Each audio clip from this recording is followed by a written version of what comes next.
Welcome. Thank you for finding your way here. This is a place for anyone who needs a moment of solace. A place to just listen, relax, and let your world slow down for a bit. Settle in with me as we continue our journey through Pale Light's Book 1, Lost Things by ErraticErrata.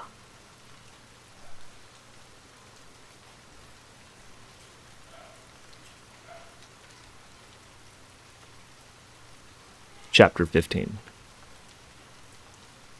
It had already been a difficult day, so, naturally, it began raining. Only a patter at first, nothing like the sheets of icy water Peridur's coasts enjoyed springing on its dwellers, but it grew. Within an hour, they could hardly see in front of them, even with the lantern, stumbling along carefully. Master Cosme pointed out a silver lining, that few lemures could fly in such weather, and none could follow a scent through it. But wet feet spoke louder than his optimism. It did not stop there. Angharad had near forgot that the high road was an aqueduct, after using it for a highway so long. Now she was up to her ankles in the reminder. The rain had filled the aqueduct's body up to their ankles, and were it not so rich with broken edges, the water would have run even higher. Between wading against the current on now treacherous footing, all of them being soaked to the bone through their clothes, and the wind beginning to hurl itself at them from the east, cold, it felt as if none of them were wearing coats. The mood took a grim turn. It did not help that not all were recovered from the encounter with the Harrowhawk. Angharad was yet dazed, prone to staring out into the storm, and though Cosme had cleaned the wound he had taken on his face, the flesh was still dark. They were both better off than Augusto Cerdan, whose left arm was broken, and better still than poor Brasida. The handmaid had been sick since eating her chalk tablets, enough that the wind and rain slowed her advance to a crawl. Brun was helping her keep pace, but the two were at the back of the company and certain to stay there. Angharad made sure to pull back and stay with them a span whenever they trailed behind too much. He caught an irritated expression on Brun's face once or twice, but she would tell him later no insult was meant to his efforts. It was only that if they lost the pair in the storm, there was no telling when the two would be able to catch up. Better to slow their entire company than to risk it. They all felt the change in the current around 2 hours before dinner, the way it was now pulling forward instead of back. It was good news, Angharad was informed, as a few of them pulled close together and shouted over the rainstorm's din to understand each other. It meant they were close to a break in the aqueduct, one they had planned to reach hours ago. They had passed the great river without even realizing, and by now they must be surrounded by woods. If they pushed on after dinner time, they ought to reach the end of the high road today. Since no one was eager to sleep in a river, Angharad, the notion was agreed on. The first break in high road was subtle enough Beatrice almost walked off the edge. She was pulled back shrieking by Riemann Cerdan, who promptly shouted for a halt. It was only a break of about 5 feet, though unnaturally neat, as if some giant's sharp sword had sliced through the aqueduct. If not for the weather, they might have been expected to make the jump, but as things stood, Riemann was prevailed upon to use his contract. First a ring for them to step on, halfway, then another above and to the side of it for them to hold on to. "Some of you have gloves," Song shouted into the rain. "They should be shared with whoever crosses." Not even the Cerdan brothers tried to argue that holding a cloth to the rings of light would be enough in such weather. Good. Angharad had not been looking forward to again pulling her sleeves forward and grasping the light through them. If she slipped even a little, she would be holding the burning radiance. She was the third to cross, using Isabel's gloves and passing them back to a leaning Brun. And once across with her pack, she followed Cosme to the edge to share in his grimace. The small break had only been the first, leading onto an elevated island 10 feet long. The real precipice lay ahead. Almost 40 feet of mostly missing aqueduct, with some arches still standing but no funnel over them. "It may be too dangerous to cross," Master Cosme yelled. The man passed a hand through his drenched hair, clearly regretting the loss of his hat. Angharad sympathized. With how much rain her braids had taken, it felt like someone had hung a water skin against the back of her head. "We cannot camp here," Angharad shouted back. "There's no other way." "He'll need to be carried after," Cosme told her. "The contract is hard on his body." "Then we'll carry him," the Paraduri insisted. There was no arguing with the needs of the moment, so before long, Riemann Sedan set to tracing his rings of light across the gap. It was a thing surreal, almost out of a play. See the man hanging in the air in the middle of the storm, only slices of light to stand on, making a foothold and handhold every time. Had Angharad not been able to glimpse the clear terror on the younger Serdan's face, she might have thought him a spirit.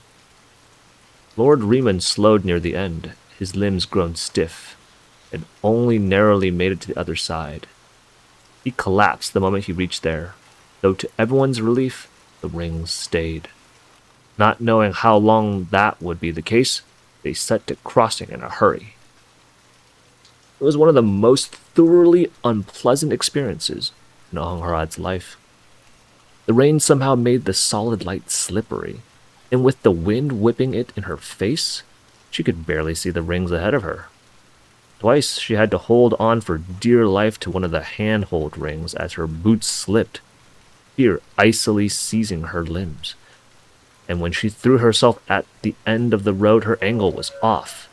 She fell and bruised her knees against the aqueduct's bottom, cold water running down her collarbones to her belly. It was a good thing she carried no black powder, for it would surely have been ruined.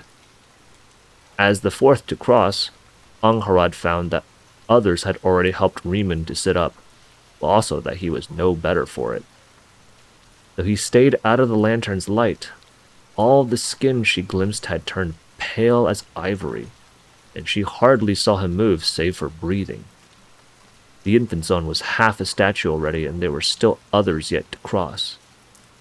Stomach in knots at the thought of what might happen to him and the others both, Angharad stalked around the end of the ring road with nervous impatience.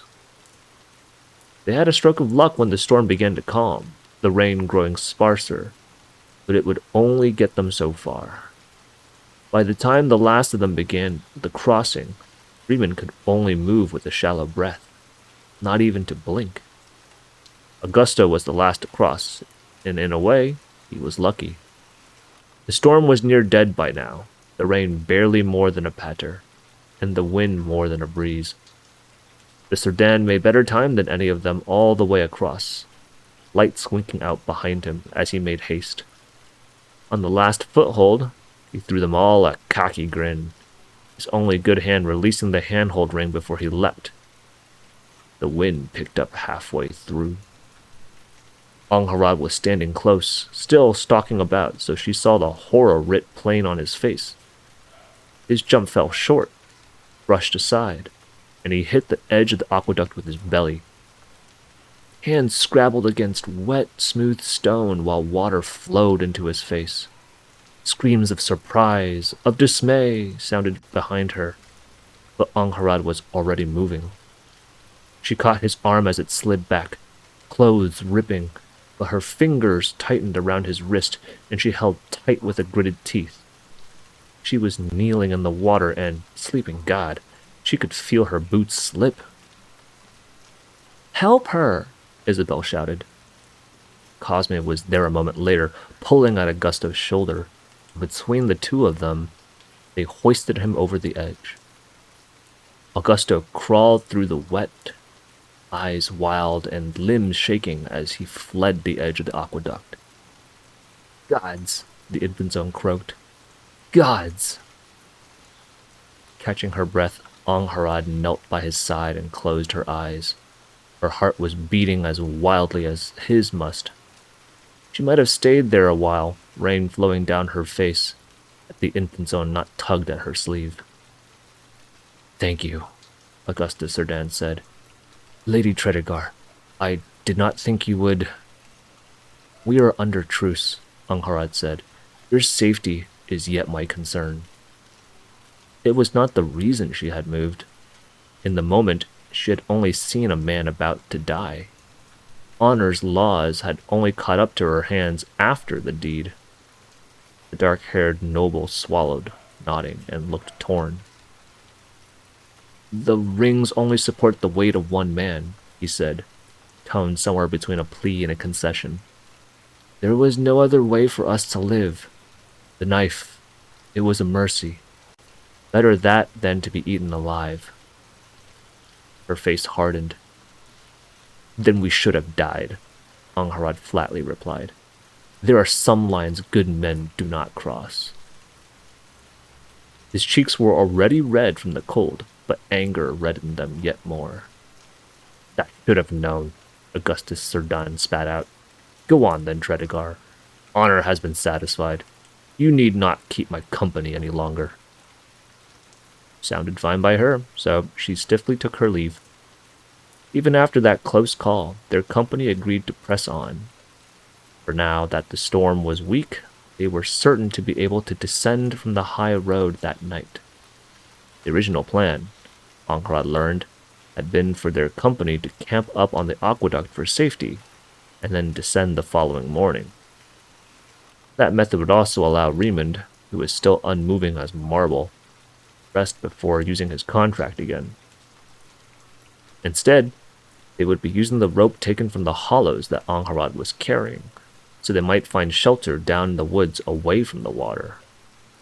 It would take hours, after all, for the aqueduct to empty even after rain ceased. None of them wanted to sleep in a filthy riverbed.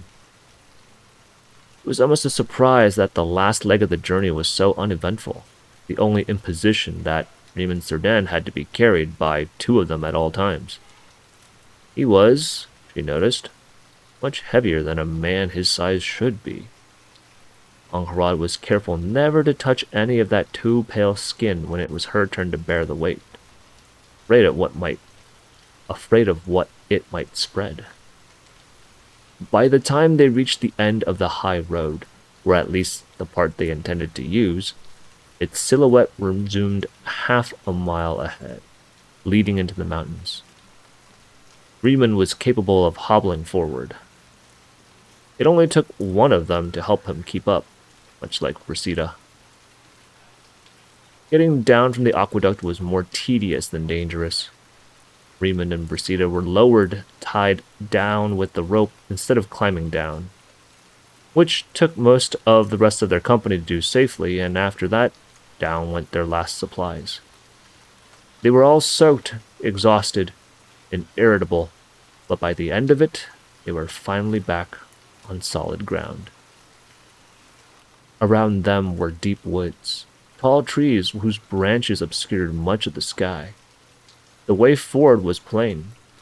They were near the bottom of a hill, and going north up the slope would lead them to the mountains where the second trial awaited. There would be a need to march eastwards for a few hours, as the high road was on the western half of the Dominion. But they should be well past the hollows and the most dangerous lemures. They still set a watch after finding a tall tree to hide under, settling in for the night and hoping their clothes would dry some before they had to march again. Exhaustion saw to it that Angharad fell into a mercifully dreamless sleep. The clothes were only half dry, so they all stank like dogs when they set out the following morning. The slope was muddy and slippery, covered by a thick carpet of dead leaves, but there would be no mistaking the way they needed to go. Up the hills they went, through trees and great ferns and fields of pale blue wildflowers. When the mud turned to rock, Angharad knew they were close. And barely an hour after that, they were looking up at the towering heights of the mountains, at the heart of the dominion of lost things. We are a little further north than I would prefer, Thong told them, consulting her map. But following the mountains east will get us most of the way there. We will have to go around crags to find the road to the sanctuary, but I expect we will reach the end of our journey a little past midday. The Chenshi's prediction ended up somewhat off, as they discovered 2 hours in that a landslide had cut their path east. They decided against risking to cross it when they found some great boulders balancing precariously further up, instead dipping back south into the woods, and then resuming going east. Their pace was slower in the forest, noticeably so. By the time they stopped for lunch, they were barely halfway through the journey.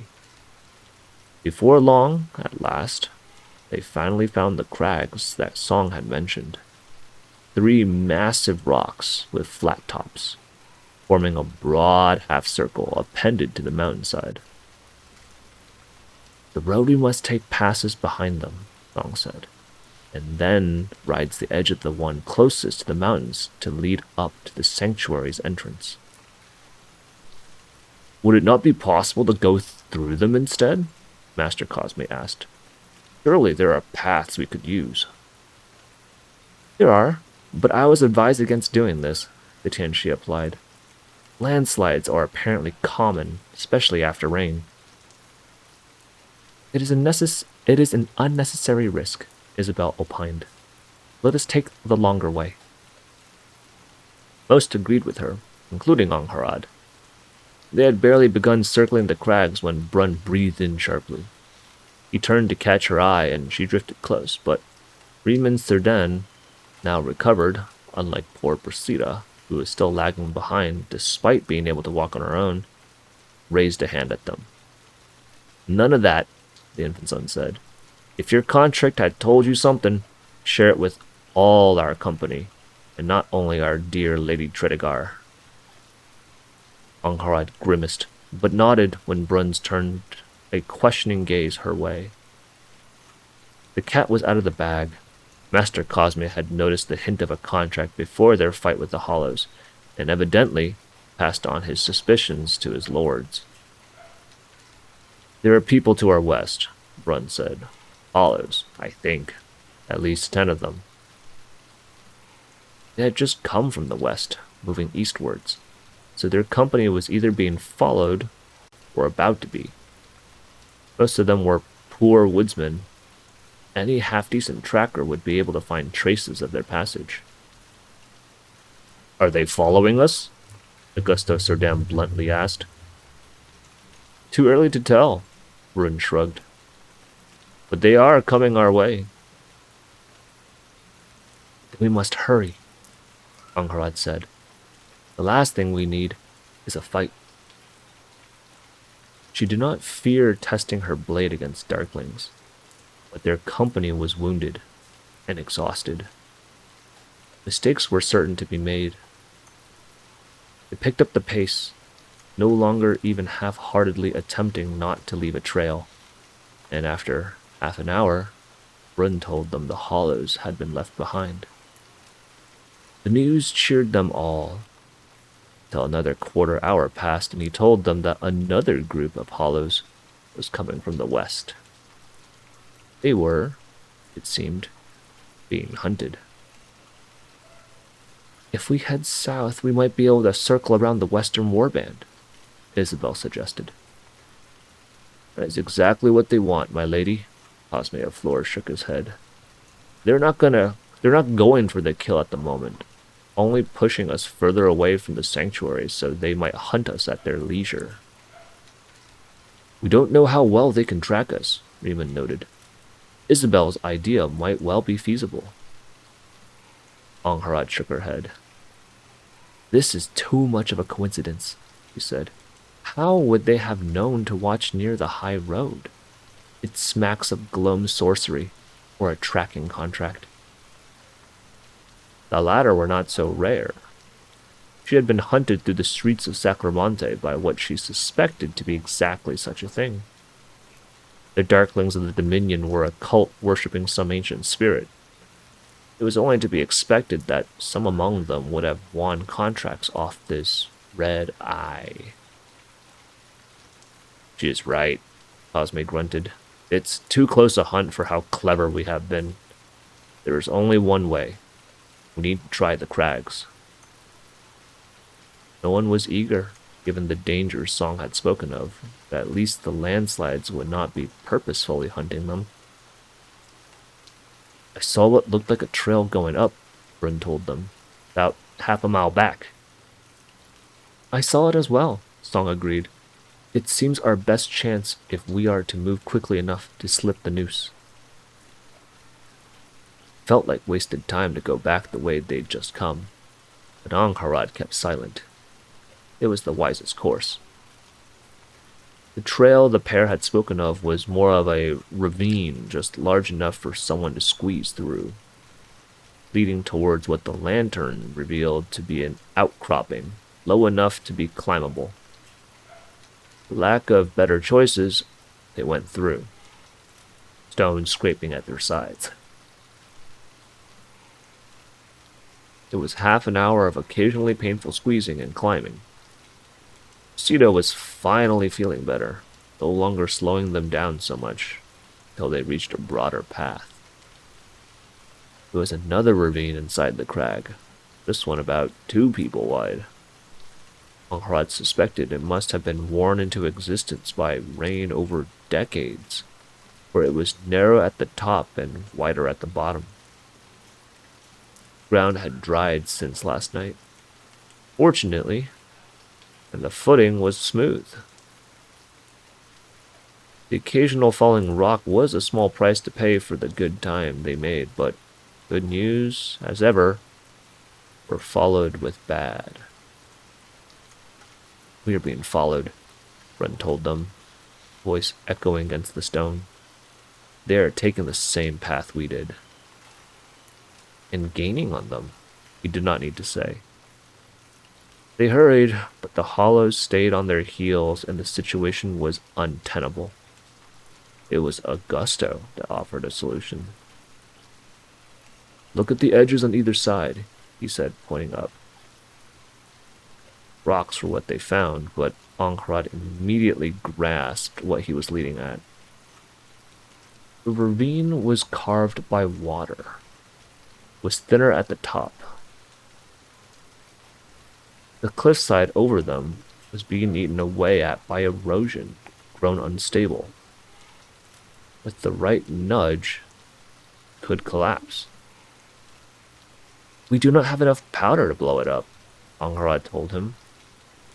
Not even if they used every powder box and pouch they had with them. No, Augusto agreed. But there is another method at hand. He turned to Brasida, face stern, and the handmaid flinched. The Puraduri wanted to chide the Infanzone for demanding such a thing of her when only yesterday she had saved all their lives, but she bit her tongue. It would work. She was sure of it. The ravine echoed slightly when they spoke. The oppressive noise that the redhead's contract made was certain to have great effect. And as she had said, they did not have enough powder to use instead. So instead, Angharad steeled her heart and stepped forward. If you are too sick to walk afterwards, Brasida, I will carry you myself.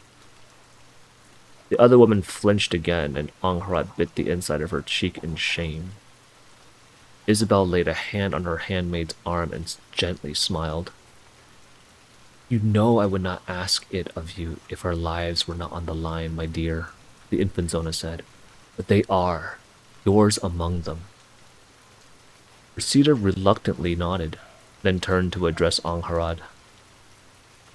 I will surely have need of your aid, my lady, so I must take you at your word, she said. As it should be, the Paraduri simply replied.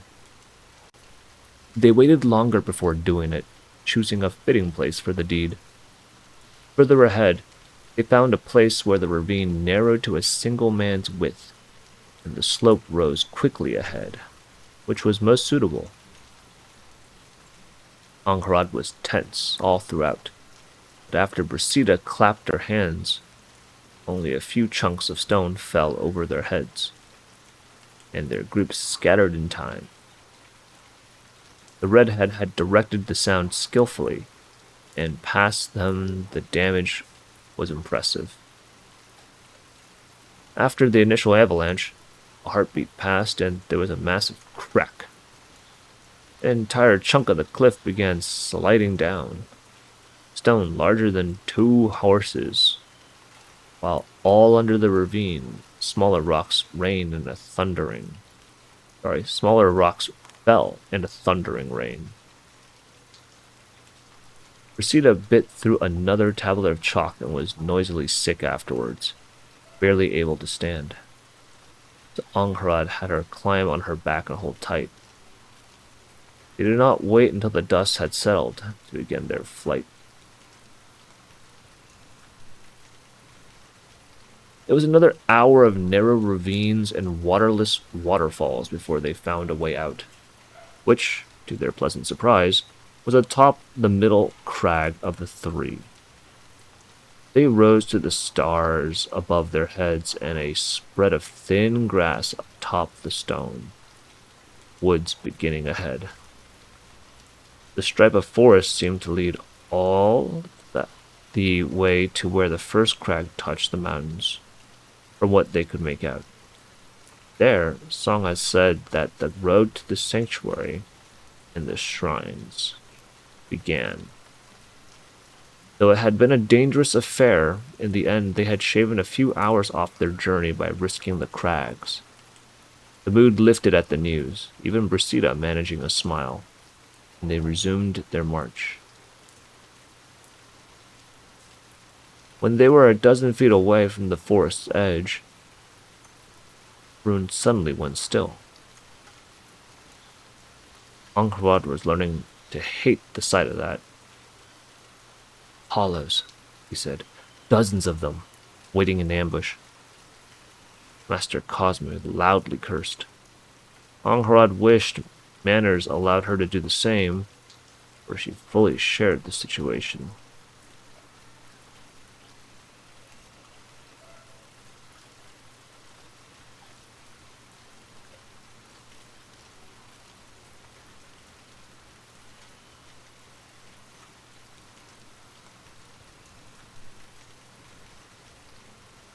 Angharad wished manners allowed her to do the same, for she fully shared the sentiment.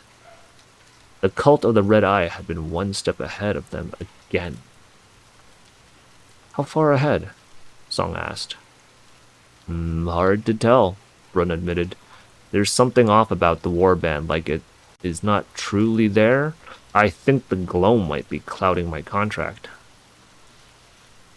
And so could it be false? An illusion? Augusto Cerdan pressed. Wishful thinking, Angharad cut in. We must treat them as real. The ensuing argument was quiet but heated, their company eventually owning up to the truth that there was no way out but through. Going eastwards on the other crag had no guarantee to yield a path down, and even if it did, there was no guarantee the hollows would not follow them there, or even wait at the end of the path, at the bottom of the climb towards Sanctuary. The trouble was that not all of the group was fit to fight, or even run for long. So a ruse might be employed. One group to draw attention, another to seek through, Master Cosmos suggested. It was a plain strategy, but they were not well-oiled enough a crew to attempt anything complicated anyhow. Simply getting and putting all the fighters in the distraction group was a recipe for slaughter if the other group was caught. So the division was not so clean. Isabel, Resita, helped to walk by Beatrice. Song and Augusto would be the crew meant to sneak around.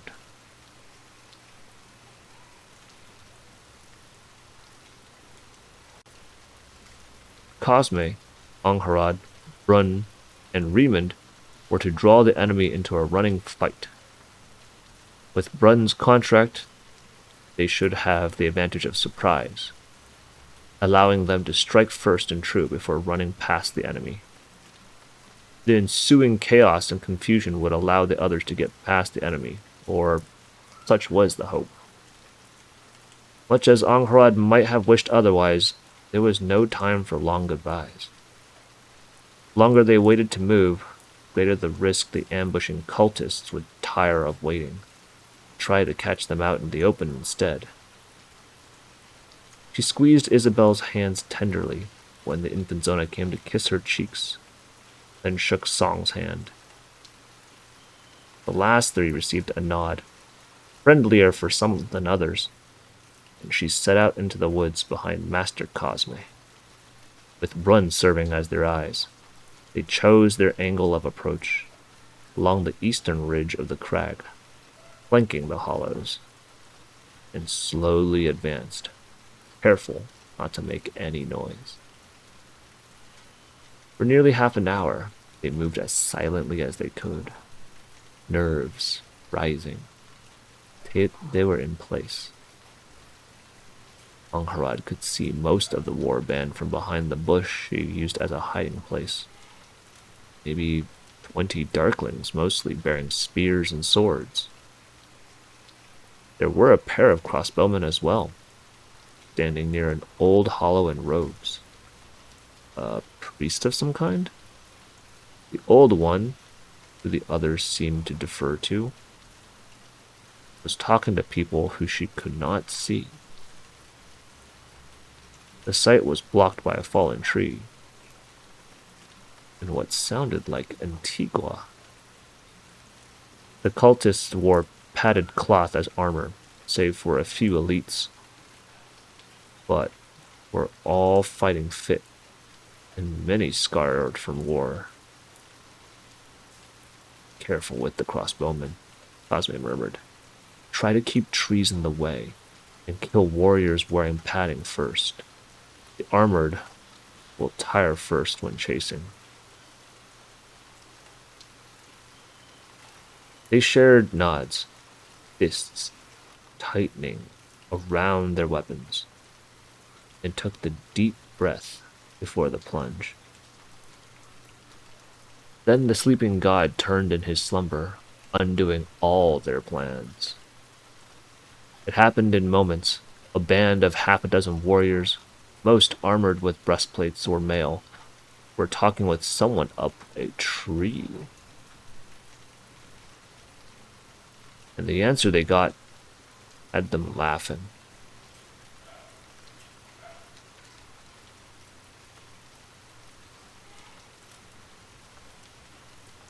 They spread out, slapping or jostling a few of the other warriors, and in moments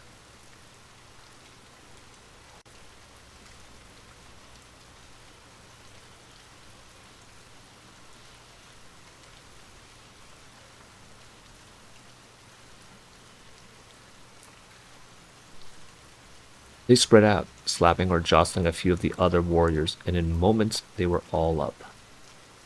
Heading southwest, where the other group should be beginning to move, Cosme swallowed a curse, and they all hesitated. Their only chance against such numbers had been surprise, but now the warriors were up and alert. It would be a slaughter, and not one in her favor. Yet they could not abandon the others. Angharad would not allow it. We hit them from the behind when they begin to attack, she murmured. Augusto nodded in approval, then Cosme. Run grimaced, then agreed as well.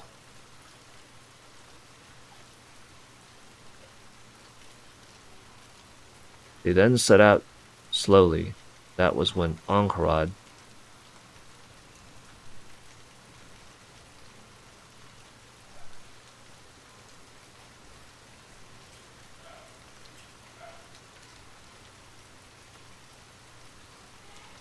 They set out slowly, and that was when Angharad saw her. That asphodel noble from the Bluebell, the one with the acne scars. She had just leapt down from the tree, joining another. One by one, Angharad saw them. Leander Galatas, still without his arm, but no longer looking so gaunt. The large Atzlan called Okotlan, his hammer hefted over his shoulder. Last of all, the leader of their pack of jackals. Tupac Sickle himself. He asked something of the Asphodelian woman, Lady Acanthe, and she pointed to the southwest. Hollows followed her direction.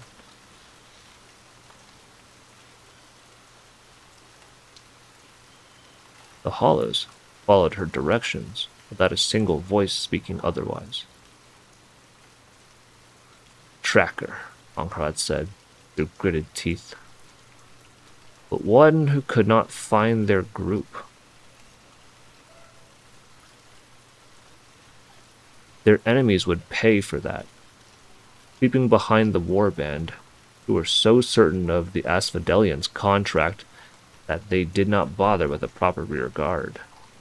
They waited until they could see the hollows spread out for an ambush. When Song carefully slipped out from behind the shadow of a tree, eyes scanning the woods, the warriors at the fore raised their spears, and finally, Master Cosme signaled for their group to attack. They burst out of their bush.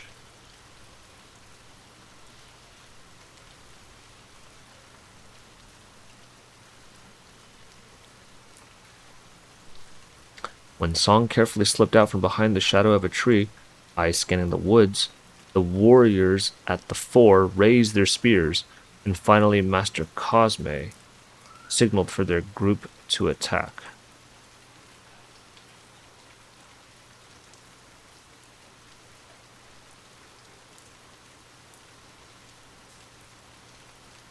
They burst out of the brush, none of them announcing their arrival with war cries, and just as Song's eyes widened at the sight of them, Cosme of Floor shot the first hollow from behind.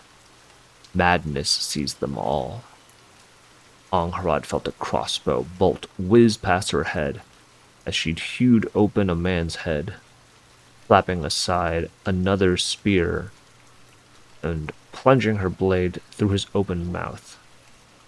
She ripped it clear,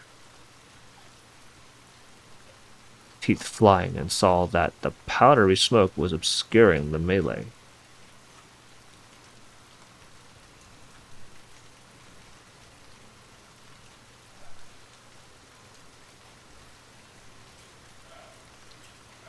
She glimpsed Okotlan kicking down Riemann Serdan, only to be driven back by Cosme, and then, through the drifting smoke, she saw Song being surrounded by hollows. Angharad rushed there, ducking under someone's blind strike in the smoke, and cutting at what felt like cloth. Song was cornered, having cut a hollow with her blade, but now being stuck holding back another's blade. So Angharad struck with worried fury. They were fighters, these Darklings, but their training was lacking. She let the first overcommit to her lunge, tripping her as she stepped back, and slit her throat on the way down. The hollow behind her screamed,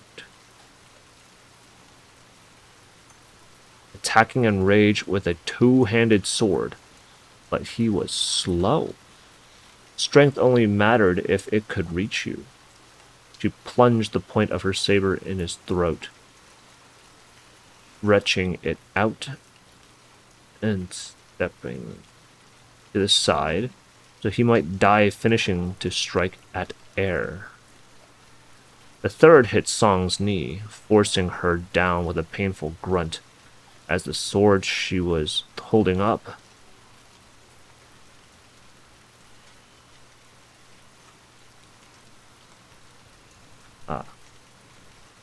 the third hit Song's knee, forcing her down with a pained grunt as the sword she was holding back dipped towards her throat.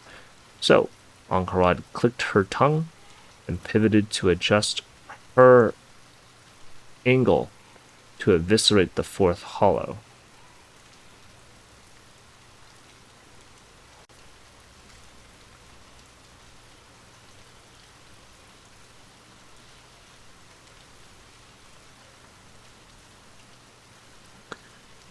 The silver-eyed Tianchi let out a snarl of triumph, pushing up and punching the last hollow in the throat before running him through. Angharad began to check her for wounds, then had to duck behind a tree when she heard the whistle of an arrow. Song followed her there. "We need to run," the Tianchi said. "Grab everyone we can and flee." Angharad nodded. "Sita first," she said. "She will need help." Song nodded, and the two burst from cover. Angharad avoiding the spear point of some fat darkling and male, and kicking him in the stomach. Resita was only a dozen feet away from them, and she had been struck down, but she was not dead. Instead, a hollow had blackened her eyes and was now standing over her half-conscious form. They want prisoners, Angharad realized with horror. She fell upon the hollow that stood over the red-headed maid, but before she could do more than bat aside his sword, she heard movement behind her. She smoothly pivoted and struck at torso height. The Tupac took the blow at the side of his metal-segmented spear. He then whipped at her belly with the bottom of the haft, forcing her to backpedal. Behind them, Song clashed blades with the hollow, covering Angharad's back. The Atzlin, she realized, was humming some sort of song, something light and cheerful, as if this were a festival instead of a battlefield. "You will die for this," Angharad swore. "I admire your confidence," Tupac told her. Worse, he sounded like he meant it. She went after him furiously, but he was not like the cultist. Whoever had trained him, they had done a good work on it. He never stopped moving, forcing her to circle and weave, like constantly changing the distance. He used his spear as much as a quarterstaff, as a thrusting weapon. Song finished her opponent and woke up Resita, but the redhead could barely even move when helped up. Worse, they'd drawn attention. More were coming, and when a crossbow bolt hit the tree an inch away from her head, Song drew back. "Run," the Tianchi said. "The others are. It is lost." Angharad snarled, catching a blow from the side of Tupac's spear, and then using her favorite flat-foot trick, half a step back, let it slide down the length, and pivot as you hit out with the pommel. Her saber's pommel caught the Atzlin in the jaw, her first solid hit, and he rocked back. Bloodied at last, the Puraduri moved towards Resita, but there was already a cultist on the redhead, grabbing her by the hair. She was tossed down on the floor. Angharad struck at the man's back furiously, but it was not enough. "No," the redhead wept. "No, you won't take me." The world breathed in, and then Resita let out a scream like the clap of thunder. Ringing silence filled her ears, and something blew Angharad off her feet. She fell against a tree, knocking her shoulder badly. Her vision swam as she gasped, trying to rise, only to feel someone dragging her up. Sound began to return, but dimmed. "Quick!" Isabel hissed. "Hurry, while they are confused." Angharad stumbled forward as best she could, half blind. Two hands steadied her, Isabel on one side and Master Cosme the other. But they were not alone. Remid was with them, face bruised and lips bloodied. Behind them shouts began, the hollows beginning to recover from Sita's scream. "The others," Angharad mumbled. "They ran also," Riemann said. "The hollows did not come to kill. They wanted sacrificed. It only took one." The pride in his voice sickened her. Rosita, oh sleeping god. She was still alive, and now the cultists had her. But what could Angharad do, save continuing to run? The days was passing, but she was no match for the warband now pursuing them. All she could do was run like a coward with the rest of their company. Only, it could not be so easy. How long they ran in the dark, Angharad was not sure, but eventually they stopped. The rest were ahead of them, hiding behind a tall stone, and Song gestured fervently for them to stop. Angharad fell against a tree, hearing Master Cosme peek around and breathe in sharply.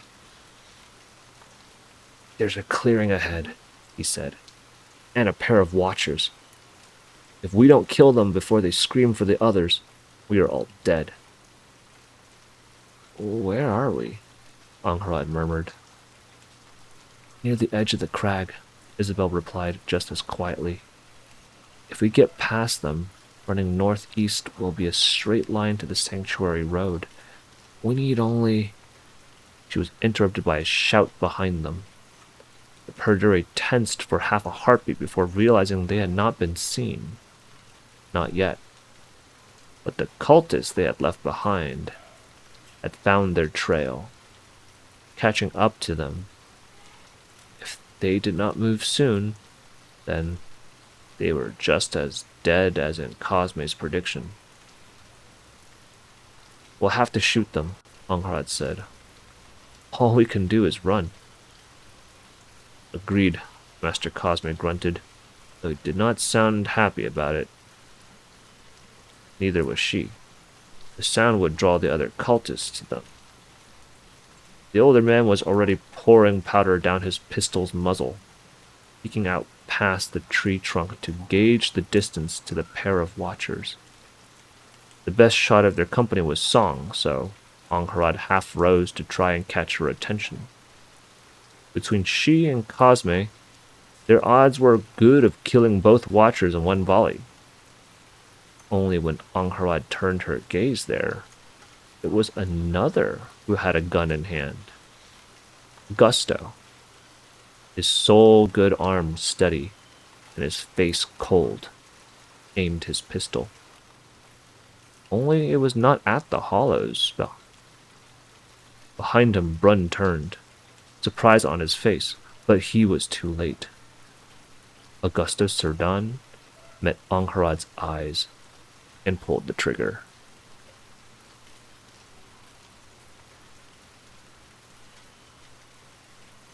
And with that, we're going to leave the journey there for now. I hope you found a moment of solace. Thank you for being here, and take care. Until next time.